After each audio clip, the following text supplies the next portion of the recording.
अगर कोई इंसान ना रोजाना 1000 क्रंचेस करे बिना एक भी दिन मिस किए, तो पता क्या होगा?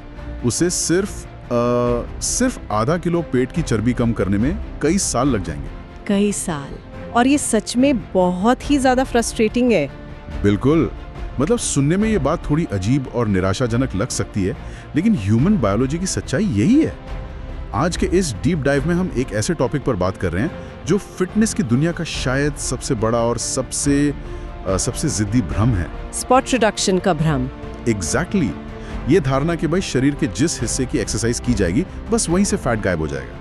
आज हमारा मिशन इसी मिथक की पूरी साइंटिफिक परतें खोलना है, और हमारे पास जो सोर्सेज है ना, वो बहुत ही कमाल के फिटनेस और बायोलॉजिकल एनालिसिस पर बेस्ड है। हाँ, और मैं बता दूं कि ये समझना बहुत ज़रूरी है कि असल में फैट लॉस कैसे काम करता है, क्योंकि 90 के दशक के वो टेलीविज़न विज्ञापन याद है जहां एब रोलर्स और सोना बेल्ट्स के जरिए रातों रात पेट की चर्बी कम करने के दावे होते थे। अरे हाँ, वो वाइब्रेटिंग बेल्ट्स। बिल्कुल, वो मार्केटिंग इतनी शानदार थी कि आज भी लोग उसे सच मानते हैं। लॉजिकल भी लगता है सुनने में कि भाई समस्या जहां है काम वहीं किया जाए, लेकिन साइंस कुछ और ही कहता है। साइंस कुछ और कहता है, और इसी वजह से लोग परेशान होते हैं। मतलब सोचिए, कोई इंसान अपना पसीना बहा रहा है, महीनों तक हर दिन पेट की एक्सरसाइज कर रहा है, और फिर जब शीशे में कोई बदलाव नहीं दिखता तो वो हार मान लेता है। हाँ, दिमाग में बस एक ही आवाज गूंजती है कि यार ये मेरे से नहीं होगा, शायद मेरे शरीर में ही कोई खराबी है। लेकिन एक बात जो बहुत कंफ्यूज करती है मुझे, जब हम क्रंचेस करते हैं तो पेट में एक तेज जलन या एक बर्न महसूस होता है। Right, the burn. हाँ, तो वो एहसास इतना रियल होता है जैसे अंदर का फैट सच में पिघल रहा हो। तो क्या वो तेज जलन फैट बर्निंग का सीधा सिग्नल नहीं है? देखिए, यहीं पर सबसे बड़ी गलतफहमी होती है। वो जो जलन है ना, उसका फैट के पिघलने से दूर दूर तक कोई लेना देना नहीं है। अच्छा, तो वो जलन है क्या? वो असल में लैक्टिक एसिड है। जब हम किसी भी मसल से बार बार तेजी से काम लेते हैं ना, तो वहाँ लैक्टिक एसिड जमा होने लगता है। ये शरीर का एक नेचुरल डिफेंस मैकेनिज्म है। मतलब वो थकावट का सिग्नल है। एग्जैक्टली। वो दर्द और जलन सिर्फ मसल के थकने और रोने की आवाज है, फैट के टूटने की नहीं।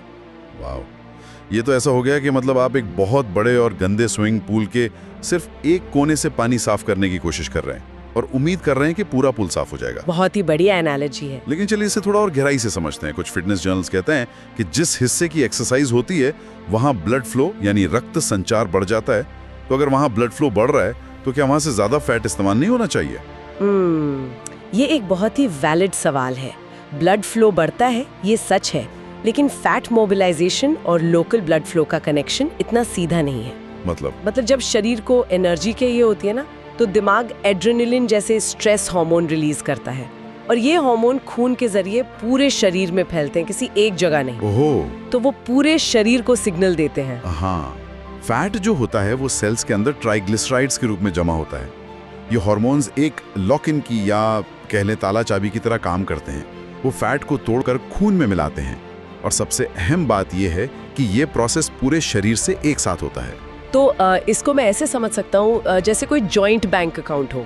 मतलब अगर मैं किसी भी एटीएम से अपना कार्ड स्वाइप करूँ तो पैसे तो टोटल बैलेंस से ही कटेंगे ना। बिल्कुल परफेक्ट एनालॉजी है। इससे तो कोई फर्क नहीं पड़ता कि मैं किस शहर के एटीएम से पैसे निकाल रही हूँ, असर पूरे अकाउंट पर पड़ेगा, सिर्फ उस एक ब्रांच पर नहीं। जी हाँ, शरीर का फैट स्टोरेज बिल्कुल ऐसे ही काम करता है।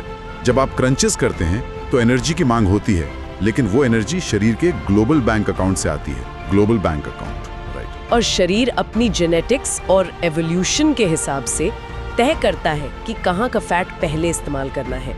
एवोल्यूशन के हिसाब से शरीर हमेशा पेट के आसपास का फैट बचाकर रखना चाहता है। अच्छा, ताकि वो भुखमरी के समय ऑर्गन्स को बचा सके। बिल्कुल, इसीलिए पेट की चर्बी सबसे आखिर में जाती है। आप शरीर को फोर्स नहीं कर सकते कि भाई बस पेट का फैट इस्तेमाल करो। यहाँ बात और भी दिलचस्प हो जाती है। अगर ऊपर का फैट टस से मस नहीं हो रहा, तो फिर इतने क्रंचेस करने से असल में अंदर हो क्या रहा है? क्या वो सारी मेहनत बेकार जा रही है? मेहनत कभी बेकार नहीं जाती, लेकिन रिजल्ट वो नहीं होता जो लोग चाहते हैं। जब आप एब्स की एक्सरसाइज करते हैं तो कोर मसल्स टूटती हैं और रिकवरी में बड़ी और मजबूत होकर जुड़ती हैं। यानी एब्स का साइज बढ़ रहा है। हाँ, लेकिन अगर ओवरऑल फैट परसेंटेज कम नहीं हो रहा, तो वो मजबूत एब्स उस फैट की मोटी परत के नीचे हमेशा छिपे रहेंगे। बल्कि कई बार तो पेट पहले से ज्यादा बाहर निकला हुआ दिखने लगता है। But really, पहले से ज्यादा बाहर? हाँ, क्योंकि नीचे से वो बड़ी हो चुकी मसल फैट की परत को और बाहर की तरफ धकेलती है। बाप रे, ये तो ऐसा हो गया कि किसी ने बहुत शानदार इमारत खड़ी कर दी, लेकिन उसके चारों ओर इतनी ऊंची दीवार बना दी कि इमारत किसी को दिखे ही ना। एग्जैक्टली। जब तक वो बाहरी दीवार नहीं गिरेगी, अंदर की मेहनत नहीं दिखेगी। तो अब सबसे बड़ा सवाल कि उस बाहरी दीवार को कैसे गिराया जाए। सोर्सेज बताते हैं कि सिर्फ एक जगह फोकस करने के बजाय पूरे सिस्टम को बदलना होगा, और इसमें जो सबसे पहली स्ट्रैटेजी दी गई है वो है फुल बॉडी वर्कआउट। हाँ, और इसके पीछे का साइंस बहुत पावरफुल है। इसे EPOC या आफ्टर बर्न इफेक्ट कहते हैं। आफ्टर बर्न इफेक्ट, ये कैसे काम करता है? जब आप फुल बॉडी वर्कआउट करते हैं, जैसे स्क्वाट्स या पुशअप्स, तो कई बड़ी मसल्स एक साथ काम करती हैं। इससे सेंट्रल नर्वस सिस्टम बहुत तेजी से एक्टिव होता है। और मजे की बात यह है कि वर्कआउट खत्म होने के 24 से 48 घंटे बाद तक शरीर कैलोरी जलाता रहता है ताकि वो रिकवर कर सके। क्रंचेस में ये आफ्टर बर्न इफेक्ट ना के बराबर होता है, क्योंकि उसमें सिर्फ एक छोटी मसल काम कर रही है। समझ गया। अब दूसरी स्ट्रैटेजी पर आते हैं, जो है कार्डियो या रोजाना 30 से 40 मिनट की वॉकिंग। ये पॉइंट इंटरेस्टिंग है क्योंकि आजकल लोग कार्डियो से बहुत भागते हैं। हाँ, आजकल सिर्फ वेट लिफ्टिंग का ट्रेंड है। राइट। लोग सोचते हैं बस इंटेंस एब वर्कआउट ही सब कुछ है। तो क्या कार्डियो का कोई अलग केमिकल रोल है शरीर में? बहुत बड़ा रोल है। जब कोई लगातार 40 मिनट कार्डियो करता है तो हार्ट रेट एक स्थिर गति से चलता है। इससे सेल्स के अंदर माइटोकॉन्ड्रिया की संख्या बढ़ती है। माइटोकॉन्ड्रिया जो पावर हाउस होते हैं। बिल्कुल। वहीं फैट असल में जलकर एनर्जी बनता है। लंबी और स्थिर कसरत के दौरान शरीर को तुरंत एनर्जी नहीं चाहिए होती, तो वो सीधे जमे हुए फैट को जलाना शुरू कर देता है। इसे स्टेडी स्टेट फैट ऑक्सीडेशन कहते हैं। तो कार्डियो को इग्नोर करना मतलब फैट बर्निंग के एक बहुत बड़े टूल को इग्नोर करना है। एकदम सही। तो इसका मतलब है अलग अलग वर्कआउट अलग अलग तरीके से काम करते हैं। लेकिन अब आते हैं तीसरी स्ट्रैटेजी पर, जो शायद सबसे चैलेंजिंग है, डाइट। हाँ, जो सबसे ज्यादा इग्नोर भी होती है। हमेशा कहा जाता है कि कैलोरी डेफिसिट में रहो, मतलब कम खाओ, ज्यादा बर्न करो। लेकिन हमारे सोर्सेज खास तौर पर चीनी और जंक फूड कम करने पर जोर देते हैं। तो क्या ये सिर्फ कैलोरी का मैथ्स है या कोई हार्मोनल गेम भी है? यहाँ सबसे बड़ी गलती होती है। ये सिर्फ कैलोरी का मैथ्स नहीं है, ये पूरी तरह हार्मोन्स का खेल है। जब हम चीनी या मैदा खाते हैं तो ब्लड शुगर तेजी से बढ़ता है। हाँ। इसे कंट्रोल करने के लिए शरीर तुरंत भारी मात्रा में इंसुलिन रिलीज करता है। और इंसुलिन एक स्टोरेज हार्मोन है, मतलब वो चीजों को जमा करता है शरीर में। राइट। और सबसे बड़ी बात यह है कि जब तक खून में इंसुलिन हाई रहता है, शरीर HSL नाम के एक मास्टर एंजाइम को ब्लॉक कर देता है। ये HSL क्या करता है? ये वही एंजाइम है जो फैट सेल्स का दरवाजा खोलकर फैट बाहर निकालता है। वेट, मतलब अगर इंसुलिन हाई है तो फैट सेल्स का दरवाजा बाहर से लॉक हो जाता है? एग्जैक्टली। ताला लग जाता है। फिर आप कितनी भी एक्सरसाइज कर लें, शरीर फैट बर्निंग मोड में जा ही नहीं सकता। वो सिर्फ खून में मौजूद शुगर को जलाएगा। ओहो, ये तो वो पुरानी कहावत बिल्कुल सच साबित हो गई कि एब्स जिम में नहीं किचन में बनते हैं। बिल्कुल। जब डाइट क्लीन होती है तो इंसुलिन नीचे रहता है, HSL एक्टिव होता है और ग्लोबल बैंक अकाउंट से फैट खर्च होने लगता है। क्या बात है। अब चौथी स्ट्रैटेजी पर आते हैं, जो डाइट से ही जुड़ी है, प्रोटीन इंटेक बढ़ाना। ये तो पता है कि प्रोटीन से मसल्स बनती हैं, लेकिन क्या प्रोटीन का फैट लॉस में कोई डायरेक्ट कनेक्शन है? बहुत डायरेक्ट कनेक्शन है। इसे थर्मिक इफेक्टिव फूड या TEF कहते हैं। अच्छा, ये क्या होता है? जब हम खाना खाते हैं तो उसे पचाने में भी शरीर को एनर्जी खर्च करनी पड़ती है।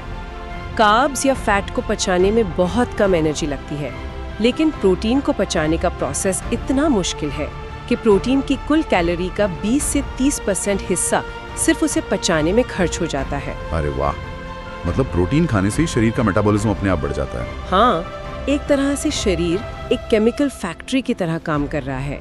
और एक और बात, जब आप कैलोरी डेफिसिट में होते हैं तो शरीर फैट के साथ मसल्स भी तोड़ने लगता है, जो कि हम नहीं चाहते। बिल्कुल नहीं।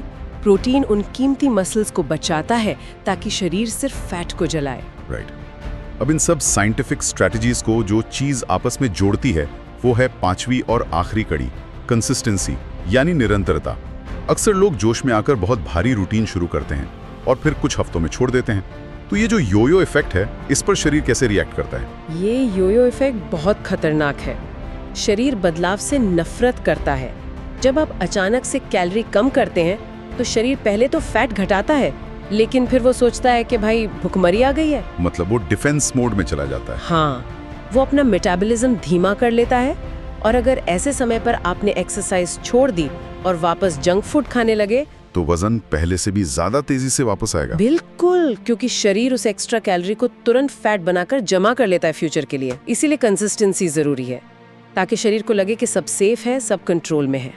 तो इन सारी बातों से एक चीज तो एकदम साफ हो जाती है कि हमारा शरीर कोई अलग अलग डिब्बों में बंटी हुई मशीन नहीं है। बिल्कुल नहीं। ये एक बहुत ही स्मार्ट और कनेक्टेड सिस्टम है। स्पॉट रिडक्शन का मिथ इसलिए चलता है क्योंकि हम इंसानों को शॉर्टकट चाहिए होते हैं। क्रंचेस करना बुरा नहीं है, उनसे कोर स्ट्रांग होता है जो पोस्चर के लिए जरूरी है, लेकिन उनसे फैट पिघलने की उम्मीद करना तो साइंस के खिलाफ जाना है। एकदम सही। जब हम शरीर के असली नियमों को समझ लेते हैं तो वो शीशे के सामने खड़े होकर फ्रस्ट्रेट होने वाली फीलिंग खत्म हो जाती है। फैट कम करना एक मैराथन है, कोई 100 मीटर की स्प्रिंट नहीं। बिल्कुल। और इस डीप डाइव के आखिर में एक बात जो बार बार उभर कर आई कि शरीर को बदलना है तो पूरे सिस्टम को बदलना पड़ेगा।